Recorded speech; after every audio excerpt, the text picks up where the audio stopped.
Устремленные ввысь, к небу, величественные ингушские башни Вооф издревле в духовной памяти народа являлись символами свободы, мужества и достоинства человека. Осенью 2018 года в Ингушетии начался беспрецедентный по своей мощи и масштабам народный протест. Все началось 4 октября со стихийного схода граждан в столице Ингушетии Магасе против установления новой границы между Чечней и Ингушетией, по которой Ингушетия лишается более 10% своих исконных земель. После многомесячного противостояния, вместо того, чтобы услышать граждан, власти Ингушетии усугубляют нарастающий политический кризис попыткой принять новый законопроект, отменяющий право жителей региона на референдум в принятии жизненно важных решений для народа и ставящий под угрозу существование уже самой ингушской государственности.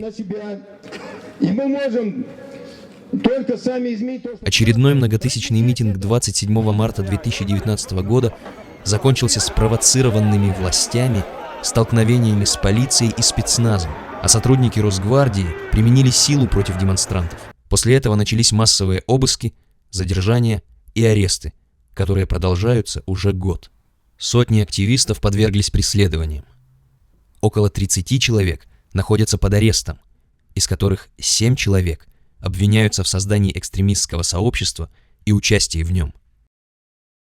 7 башен на панораме горного пейзажа символически связаны с образами 7 гражданских активистов, более года находящихся в заключении только за то, что встали на защиту прав и интересов своего народа.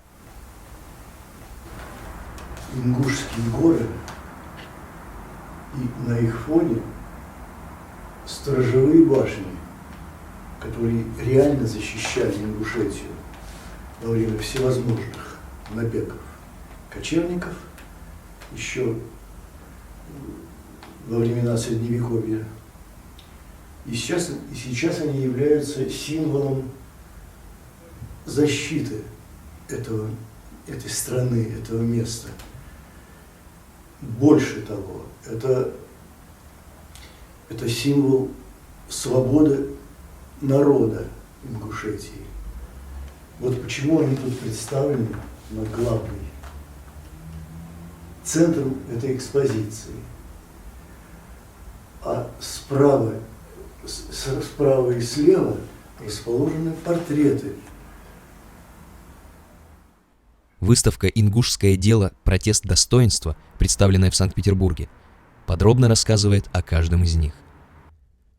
Малса Кужахов, председатель Совета тейпов Ингушетии, 67 лет.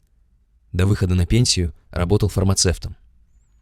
Ахмед Барахоев, общественный деятель, в прошлом успешный бизнесмен, 65 лет. Барах Чемурзиев, кандидат экономических наук, имеет также юридическое образование, 50 лет. Муса Мальсагов, руководитель ингушского отделения Красного Креста, 48 лет. Зарифа Саутиева занималась исследовательской работой в музее-мемориале жертвам репрессий, историк по образованию, 41 год. Багаудин Хаутиев, юрист, молодежный лидер Ингушетии, 29 лет. Исмаил Нальгиев, основатель и руководитель общественной организации «Выбор Ингушетии», юрист по образованию, 28 лет. Прослеживая судьбы этих людей, очевидно, что предъявленные им обвинения в экстремизме не имеют ничего общего с их личностями и совершенно абсурдны по своей сути. Опыт, знания, поступки и дела этих людей всегда были во благо общества. И именно эти люди все время призывали и призывают граждан к исключительно ненасильственным методам защиты своих прав. Если государство лишает свободы авторитетнейших, достойнейших граждан, то оно обречено, в конце концов, потерпеть фиаско. 7 человек, 7 героев, сидит гораздо больше людей, около 40. Но этих 7, они были выбраны, наверное, для того, чтобы самый цвет культуры Ингушетии можно было бы вот взять и спрятать, убрать. потому что эти люди занимались просветительской деятельностью. На выставке представлены краткие биографии узников, личные и семейные фотографии, письма. Из письма Малса Гаужахова. «Хочу, чтобы вы знали, что ни я, ни мои товарищи ни на йоту не раскаиваемся. Мы делали то, что должны и обязаны были делать в сложившихся в Ингушетии условиях произвола и беззакония, и пытались сделать это строго в рамках российского законодательства. Самое главное, что гражданское общество Ингушетии проснулось, и никакие репрессивные меры коррумпированных властей не смогут остановить стремление ингушей к народовластию и торжеству законов. Мы ко всему готовы. Мы как никогда тверды. Никому не удастся сломить наш дух.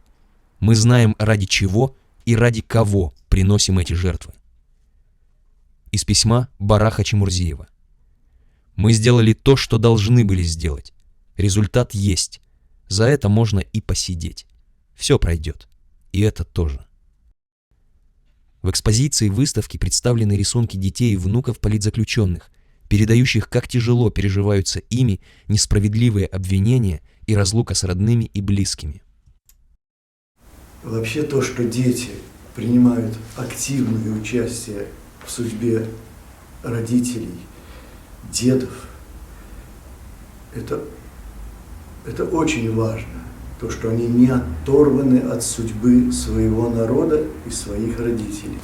Большая экспозиция посвящена именно детям. Это их рисунки, в которых они протестуют против вот этого насилия. «Папу, верните домой». Обращаются с этим к президенту, обращаются ко всем властям: пожалуйста, верните. И, кстати, на многих из этих рисунков вот эти самые сторожевые башни, символы чести и достоинства республики, даже на одной вместе с Кремлевской башней. То есть вот вы, мол, держите свое, ну, пожалуйста, и нашу не надо уничтожать. Рисунки сами по себе замечательные по выразительности, по эмоциональному состоянию, а некоторые просто профессионально выполнены блистательно. Образ гидры.